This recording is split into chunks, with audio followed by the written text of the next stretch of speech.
Alfaharin manoma kuke saurara kan mita 91.1 a zangon FM ga kanun labaran.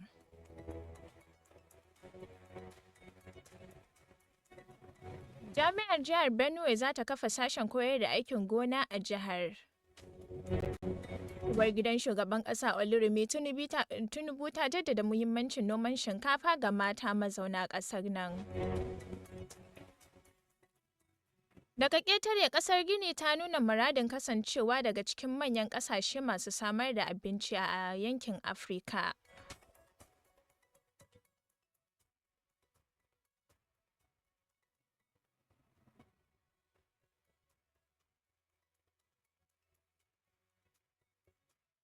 Mai sauraro Assalamu alaikum, labaran safe za ku saurara daga nan Himma Radio Alfaharin Manoma mai da shirye-shiryen ta kan mita 91.1 a zangon FM. Yau muna Asabar 9 ga watan Nuwamban shekarar 2024 wanda ya daidai da 7 ga watan Jumada Ula 1446 bayan hijirar ma'aiki Annabi Muhammad sallallahu alaihi wasallam daga Makka zuwa Madina. Bayan saurara kanun labaran yanzu kuma sai ku gyara zama domin jin cikakkunsu.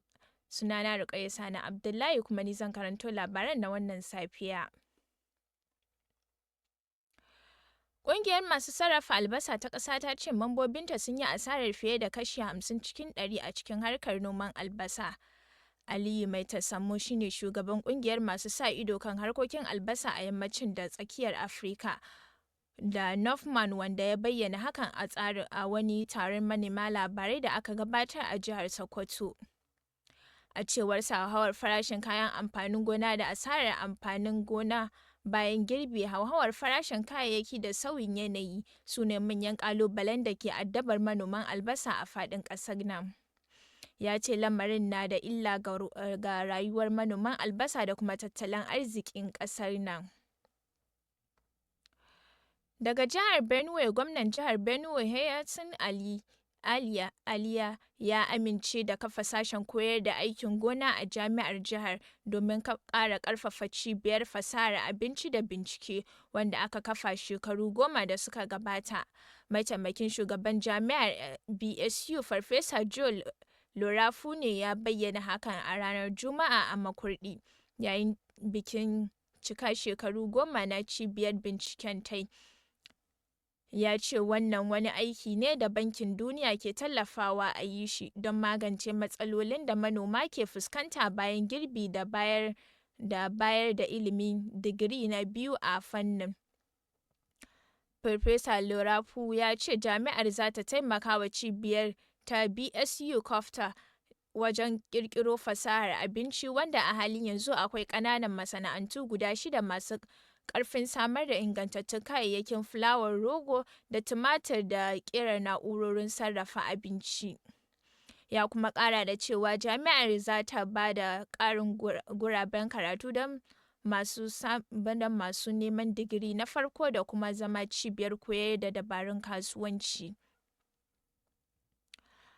Labaran na zuwar muku ne daga nan Himma Radio Alfaharin Manoma mai yaɗa shirye-shiryen ta kan mita 91.1 a zangon FM, kuma za ku iya bibiyar mu ta shafukanmu na sada zumunta akan Facebook, YouTube da kuma Instagram har ma da Telegram duka da sunan Himma Radio TV 91.1 FM Kano, ko kuma ku saurare mu kai tsaye ta intanet wato www.himmaradiotv.com ku dakace mu.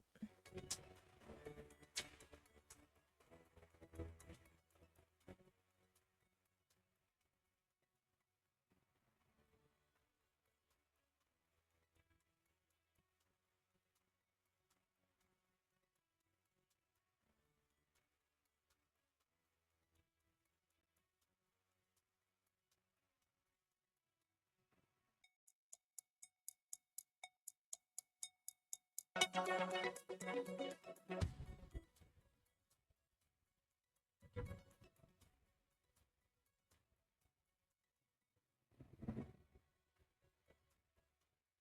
madalla, barkanmu da dawowa. Kashi na farko ko saurara yanzu kuma kashi biyu na labaran zai ɗora. Uwar gidan shugaban ƙasar Najeriya Sanata Oluremi Tinubu ta sake jaddada muhimmancin yadda mata ke noman amfanin gona a cikin gida. Uwar gidan shugaban ƙasar ta ce tun lokacin da mata suka fara noman cikin gida ka'in da na'in ake samun ƙaruwar abinci mai gina jiki. Ta bayyana haka ne yayin da take ganawa da matan gwamnonin jihohin ƙasar nan a fadar shugaban ƙasa da ke Abuja a wani bangare na shirin gwamnatin Tinubu na sabunta muradun ƙasar nan. Ta ce hakan ne yasa ake ƙarfafa gwiwar matan gwamnonin jihohi da su isar da saƙon ga al'ummar jihohinsu kan su rungumi noman abinci a cikin gidaje. Uwar gidan shugaban ƙasar ta kuma bayyana cewa fadar shugaban ƙasa ta haɗa gwiwa da ma'aikatar noma ta tarayya domin bunƙasa noman gida.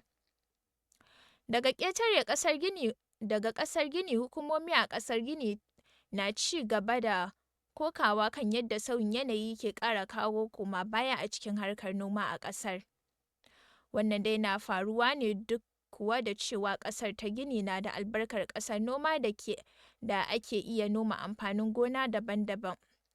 Haka zalika yunƙurin inganta noma a yammacin Afirka yana ƙara samun goyon bayan hukumomin ƙasashe. Sai dai a baya-bayan nan wasu daga cikin shugabanni sun yi biris da fannin. Wasu daga cikin manoma a nahiyar Afirka na alakanta matsalar da suka fuskanta da gazawar hukumomi wajen gayyato masu zuba hannun jari a fannin na noma. Da haka ne kuma labaran da wannan lokaci ya kammala, amma kafin nan bara ku ji muhimman kanu.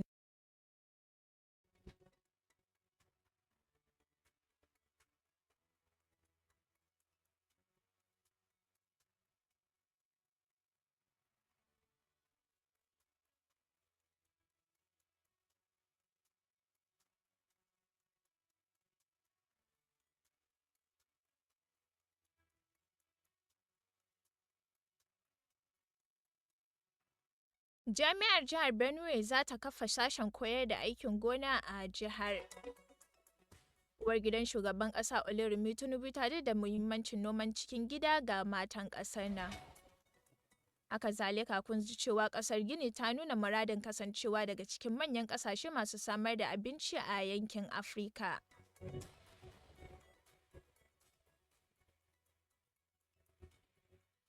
Za ku iya bibiyar mu ta intanet wato www.timaradiotubi.com ko kuma ta shafukanmu na sada zumunta a Facebook, TikTok, Instagram da kuma Telegram, duka da sunan Himma Radio TV 91.1 FM Kano.